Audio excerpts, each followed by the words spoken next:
மதுபான கடை திறக்க எதிர்ப்பு தெரிவித்து திமுக மாநிலம் முழுவதும் ஆர்ப்பாட்டம் நடத்தினர். இதன் ஒரு பகுதியாக கோவையிலும் சிங்காநல்லூர் தொகுதி திமுக சட்டமன்ற உறுப்பினரும் கோவை மாநகர கிழக்கு மாவட்ட பொறுப்பாளருமான கார்த்திக் பீலமேடு அண்ணாநகர் பகுதியில் உள்ள அவரது இல்லத்தின் முன்பு ஆர்ப்பாட்டம் நடத்தினார். கருப்பு சட்டை மற்றும் முகக்கவசம் அணிந்து முழக்கங்களை எழுப்பினார். திறக்காதே திறக்காதே மதுபான கடைகளை திறக்காதே மதுபான கடைகளை திறக்காதே திறக்காதே திறக்காதே மதுபான கடைகளை திறக்காதே வருமானமின்றி வாடிடும் குடும்பங்கள் பசித்து கிடக்கும் பிஞ்சு வயிறுகள் பசித்து கிடக்கும் பிஞ்சு வயிறுகள் உணவின்றி தவிக்கும் உயிர்வலி கண்டு இரக்கமின்றி திறக்காதே இரக்கமின்றி திறக்காதே. கொரோனா வைரஸ் நோயால் பாதிக்கப்பட்டு பல லட்சக்கணக்கானவர்கள் பாதிக்கப்பட்டிருக்கின்றார்கள். பல்லாயிரக்கணக்கானவர்கள் நாள்தோறும் இறந்து வருகின்றார்கள். இந்த நிலையில் பார்த்தீங்கன்னா தமிழகத்தில் 5000 இன்றைக்கு கொரோனா வைரஸ் நோய் தொற்று இன்றைக்கு நெருங்கி கொண்டிருக்கிறது. 5000 பேருக்கு பக்கத்தில் நெருங்கியாச்சு. இந்த நிலைமையில் பார்த்தீங்கன்னா தொடர்ந்து தமிழக அரசு எடப்பாடி பழனிசாமியினுடைய அரசு தொடர்ந்து நோய் தொற்றிலிருந்து மக்களை பாதுகாப்பதில் மிக மிக அலட்சிய போக்கையும் கவனக்குறைவையும் இந்த அரசு தொடர்ந்து கடைபிடித்து வருகிறது.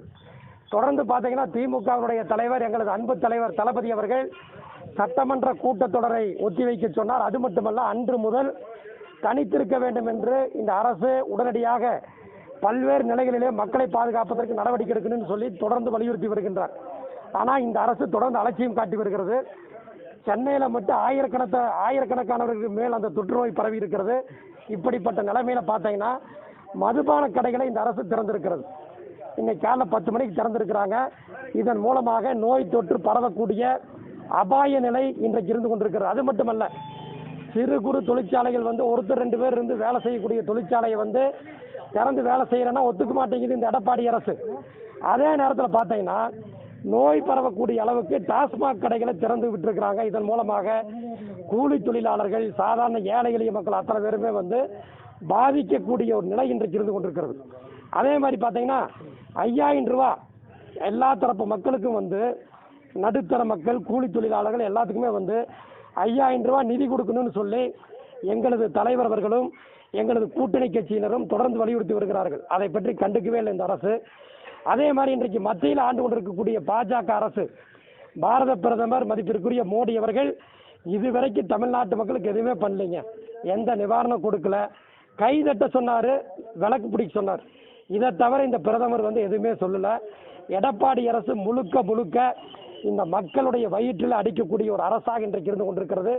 இந்த டாஸ்மாக் திறந்திருப்பதை வன்மையாக நாங்கள் கண்டிக்கின்றோம். அது மட்டுமல்ல, அனைத்து தரப்பு மக்களும் கண்டித்துக் கொண்டிருக்கின்றார்கள். அதிமுக இருக்கிறவன் டாஸ்மாக் கடைகளை உடைச்சி பெட்டி எடுத்துட்டு போய் டாஸ்மாக் அந்த ஒயின் எல்லாம் எடுத்துட்டு போய் வித்துட்டு இருக்கிறான் பல கிராமங்கள்ல. அது மட்டுமல்ல, இந்த கடை திறந்து விட்டுருக்கிறதே அதிமுக சைடில் விற்கிறதுக்கு தான் திறந்து விட்டுருக்கிறாங்க. அந்த அளவுக்கு இன்றைக்கு மக்கள் கொதித்து போயிருக்கிறார்கள். உடனடியாக இந்த டாஸ்மாக் கடைகளை மூட வேண்டும் என்று கேட்டுக்கொள்கிறோம்.